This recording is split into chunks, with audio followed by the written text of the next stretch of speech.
Hello everyone, હું જુહી ધારિયા છું, હિતાર્થ ધારિયાની parent. Brighter બી વિશે મને એના ટ્યુશન ટીચર પાસેથી જાણવા મળેલું હતું. એમને ત્યાં બધા સ્ટુડન્ટ્સ આવતા હતા અને એ લોકોને ખબર પડેલી હતી.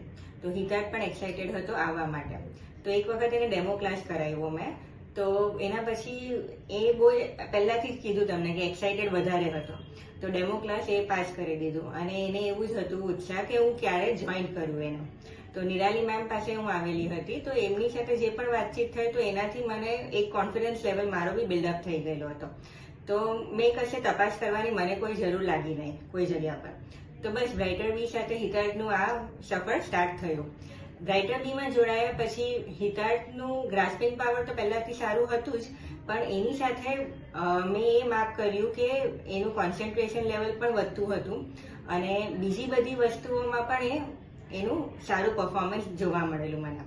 હવે અત્યારે એ 3rd સ્ટેન્ડર્ડમાં છે, તો એનું ક્લાસમાં એ હાઈએસ્ટ સ્કોર એ કર્યા છે મેથ્સ સબ્જેક્ટમાં.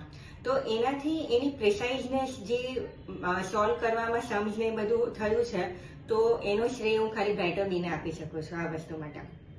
અને ઓવરઓલ પણ અગર એનું ડેવલપમેન્ટના વિશે હું વાત કરું તો બધી જ વસ્તુઓમાં જેવી રીતે સ્પોર્ટ્સ છે અને બીજી બધી વસ્તુઓમાં પણ એનું એક કોન્સન્ટ્રેશન લેવલ બહુ સારું થયું છે. બ્રાઇટર બી એક એવું પ્લેટફોર્મ છે જે ફિંગર એરેથમેટિક તો કરાવે જ છે, પણ એની સાથે સાથે પણ એ લોકો બીજું એક્સ્ટ્રા કરિક્યુલર એક્ટિવિટી જેવી રીતે મેં વાત કરી કે કોન્સન્ટ્રેશન, તો એ કોન્સન્ટ્રેશન લેવલ છોકરાઓનું વધારવા માટે એ લોકો મેડિટેશન પણ કરાવે છે. ફેસ્ટિવલ્સ ને એવું આવે તો ત્યારે એ લોકો સેલિબ્રેશન્સ પણ કરાવે છે. તો એનાથી શું થાય છે કે સ્ટુડન્ટ્સ લોકોને એક આવવાનો તો ઉત્સાહ હોય જ છે બ્રાઇટરમાં, પણ આવી રીતે ફેસ્ટિવલ્સનું એન્જોયમેન્ટ લેવલ પણ એ લોકોમાં કંઈ અલગ જોવા મળે છે.